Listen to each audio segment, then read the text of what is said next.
David Burrows is here from Barometer. We're talking today about North American large caps. We're off to Montreal. Patrick, hello. Yes, good afternoon, gentlemen. Great show. Thanks for calling back. Mr. Burrows, I would like to invest in a Canadian bank. I'm wondering if there is one that you might recommend, and I thank you so much for your reply. Thank you. Okay. So, again, I would rather choose a U.S. bank than a Canadian bank right now because there's some potential, rocks in the water for the Canadian banks. But having said that, I probably would look at TD because of their U.S. retail exposure. I think that's kind of interesting.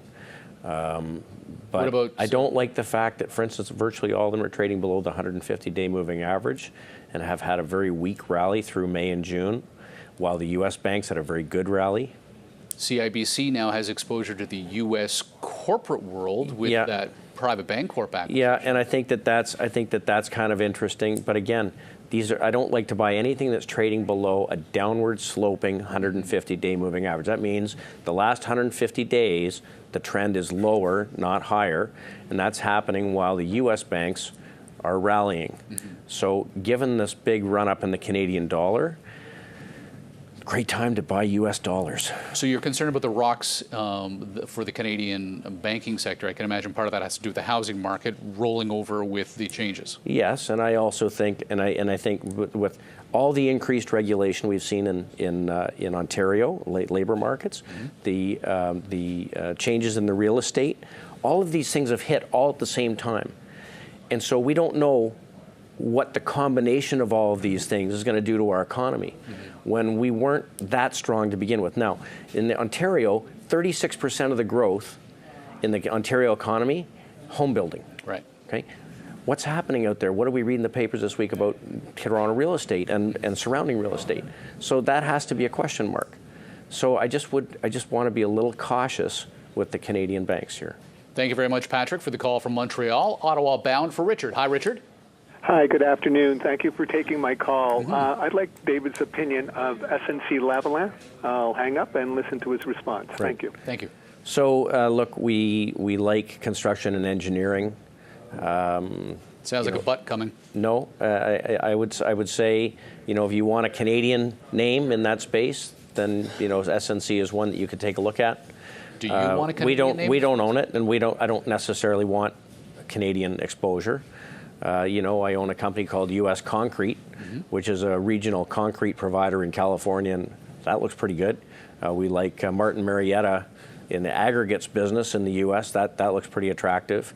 We're going to talk about a construction company today in the U.S., but if you really want Canada and you want exposure to things like resources, SNC is your go-to, I suppose. Again, be a little careful. Thanks, Richard, for the call from Ottawa. Edmonton now. Sandu, hello. Thanks for holding. Yeah, thank you for taking my call. I would like to know David's opinion on Citigroup. Thank you. Great. Thank you. So, Sandu, if I had to pick one U.S. bank right now, it would be Citigroup. Talked about it the last time I was on. Stock had consolidated from sort of December through May. Stock broke out. Nice little pullback. Broke out again. Nice little pullback. And here we are through earnings report. It's one of only one big U.S. bank that's trading above where it was when it reported. And so I think that it's very attractive for a number of reasons. It gets you exposure to global banking, and they are taking market share because they're well capitalized. You're going to get a significant capital return by way of share buybacks and increased dividends. Stock prices acting very, very well too. So I think that there is a long runway in front of the U.S. banks, and it's amazing that Citigroup is trading where it is, despite the fact that long-term rates have actually pulled back a bit over the last few months. Well, the net interest margins have been shrinking on the company, not expanding. Right. But the opportunity here is international loan growth and their capital markets business. And to your point, trading now 19% discount on price-to-book basis, Sandu. Thanks for joining us from Edmonton. Before we take the break, Brian wrote in on Royal Caribbean Cruises, pointing out it was a past pick back in 2015. Do you still like it? Yeah, still like the stock. We still like both Royal Caribbean and Carnival. So the space in general, you like that? The space in general. when consumers have money, they spend it on leisure and travel. And we have an aging population who really like cruising. RCL gets about 10% of the revenue from China, and if you like to look at the Chinese stock market, the consumer sector within the market is the strong sector. Retail sales just haven't come in very strong in China. So this is a long-term theme that is not going away. We've got a lot of boomers who want to take cruises more and more, and Royal Caribbean is pretty dominant. All right, Brian, climb aboard for adventure. Time for a new romance. We're taking a brief break. David Burrows here, President, Chief Investment Strategist at Barometer.